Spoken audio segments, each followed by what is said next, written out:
Hi guys, kumusta kayo? So, ayun, matagal-tagal na naman tayo hindi nakapag-vlog. Na-busy dahil naglipat tayo ng bahay. So, ngayon, hindi yung bahay yung pag-uusapan natin, pero soon, pag-usapan natin siya. Ang pag-uusapan natin ngayon, kung ano yung mga tinatanim ko sa ating front yard or dun sa farm natin ngayon. So, tara guys, samahan niyo ako. Nagtatanim tayo ng mga mangga. Ito mga mangga to, bali 4 na mangga, iba't ibang variety. So sweet katimon, tapos may Carabao mango, tapos nakalimutan ko, apple mango yata to, hindi ako nagkakamali. Tapos giant mango. So bali 4 yung tinatanim nating mangga ngayon dito. 2 pomegranate. So ayun siya. Tapos meron pa tayong mga seedlings doon. Ongoing yung ginagawa nating mga raised bed dito. Magiging production yan ng mga ano natin, mga vegetables natin. Samahan.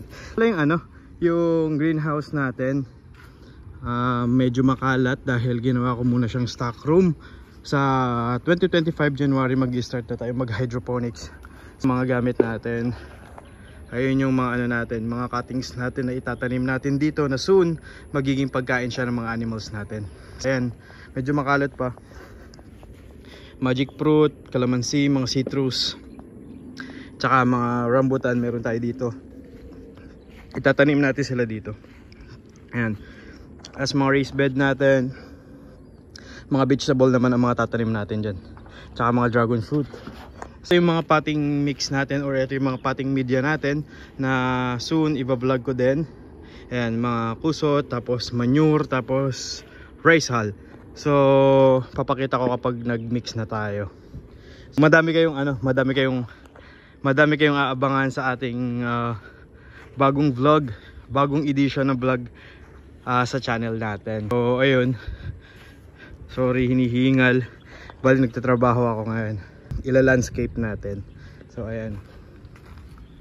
Ayan, medyo makalat pa kasi naglilipat kami. Ayan. So eto mga halaman natin.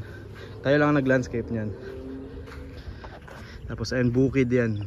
Pero hindi na sa atin yan. Ayan. Tapos update dito. So yung mga kulungan ng rabbit natin na ililipat natin dito. Ito yung area ng mga chicken natin. Tsaka ducks. Tsaka turkey. Pero ngayon kasi wala pa. Ayan. Sa January na tayo makakapaglipat ng animals natin. So sige, samahan nyo ako magtanim ng mga mangga.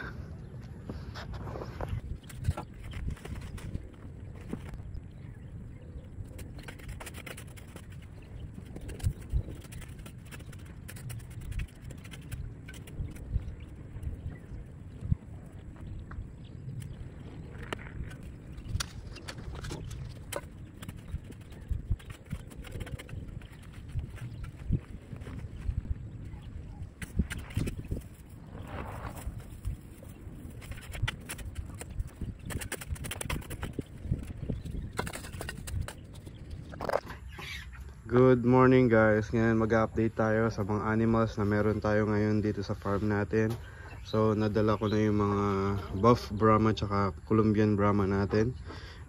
Nandito sila, pinapakain natin sila ng scrap na vegetables na galing sa sa kitchen waste natin yan. So yung mga pinagtsapan na gulay, so binibigay natin sa kanila. Tapos ito pa yung mga ibang chicken natin ngayon, ipapakawalan natin, pero tatabi ko muna yung mga kawayan, tapos pakawalan natin dito para kainin nila yung damo. Bali first time nilang makalabas dito kasi kahapon lang sila dumating dito sa farm. So eto yung mga maliliit na sisiw, pero yung mga sisiw hindi ko napapakawalan.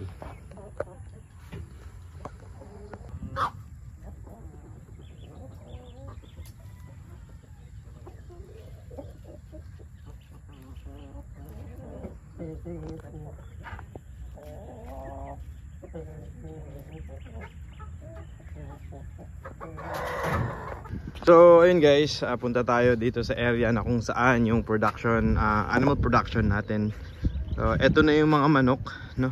Ito yung mga manok natin. So bali ito pa lang ang nalipat. May mga darating pa tayong ibang breed ng manok na aalagaan natin dito sa ating farm. So eto siya, natapos na yung ginagawang kulungan. Eto, bali ang lalagay natin dito is mga Peking ducks, turkey, tsaka yung mga native chicken, tsaka mga heritage chicken natin doon sa dulo na yan. So puntahan natin. Ayan siya. Tapos dito, yun, tatanggalin yun, yung kawayan na yun. Diyan natin gagawin yung ating rabbit tree, na kung saan medyo mataas yung medyo mataas dapat yung bubong ng rabbitan natin, no? Dahil dapat mataas yung bubong ng mga rabbit para yung init hindi nila masyadong indahin or maramdaman. Although dito sa bukid kasi is mahangin. Yun lang ang medyo problema natin dito ay wala pa masyadong mga puno. So yung pinakita ko sa inyo, mga tinanim nating mga mangga, mga plano natin dito sa area na to ay magtatanim tayo ng mga puno na pwedeng itanim. Open ako for suggestion. Sa tingin nyo, ano yung mga puno na pwede nating itanim dito para para magkaroon ng silong yung mga hayop natin dito sa area na to. So ito yung mga kulungan natin. So sa mga ibang vlog, pag-uusapan natin kung ano yung mga sukat na mga kulungan ng mga manok natin, mga breeding pen natin. So ayun mga Brahma natin, tingnan nyo gano'n sila kalalaki. Ayan. Ayan, ito yung light buff Brahma natin, ito yung Colombian Brahma natin. Ayan sila. Tapos may mga silky tayo na manok. Tapos may mga darating tayo na mga iba't ibang breed ng manok. Bali yung mga paparating natin ngayong buwan ng January ay mga Peking ducks, no? Tapos meron tayong mga Philippine native chicken, yung darag.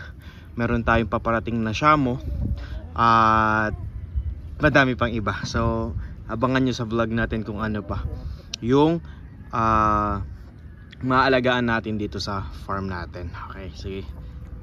Ayan. So hindi ganoon kalakihan yung farm na dinidevelop natin, pero pilit natin or sisiguraduhin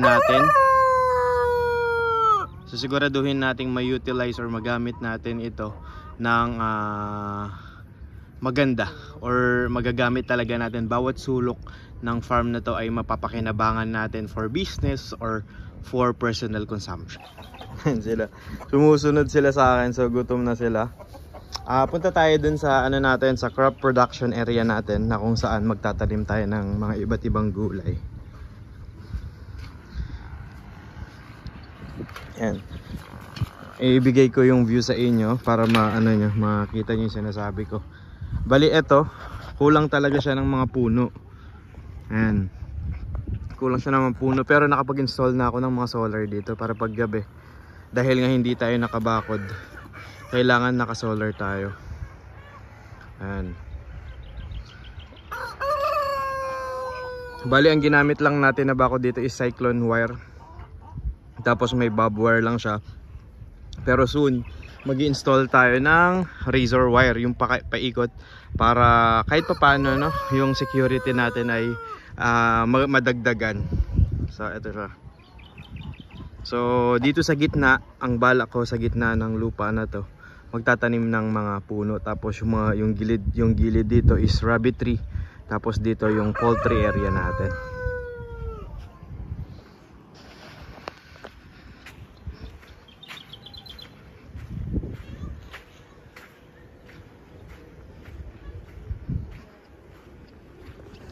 So eto dito sa natin, sa mga raised bed natin, pagtatamnan ng mga gulay natin, no. Nakapaglagay na ako ng ng garden soil, ng sawdust, no, tsaka rice hull. Bali ang mangyayari dito ay papowderize na lang natin or pipinuhin na lang natin yung lupa. Pero meron ng mga to, ayan, sawdust tsaka garden soil. Manure na lang ang ilalagay natin. Bali ang mangyayari dito, dapat ipapowderize natin siya. Dapat maging pinong-pino siya para mas maganda yung absorption ng nutrients ng mga halaman natin. Tsaka yung syempre yung yung tubig, no? Hindi mababad ng tubig yung mga halaman natin. So ayan.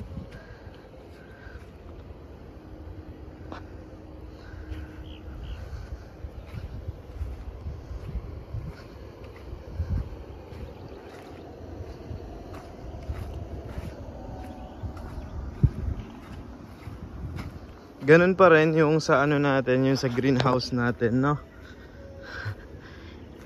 Ayan, yung greenhouse natin, medyo makalat pa kasi ginagawa ko pa siyang ano, stock room ng mga materials na gagamitin natin. Tsaka yung mga planting materials na gagamitin din natin soon.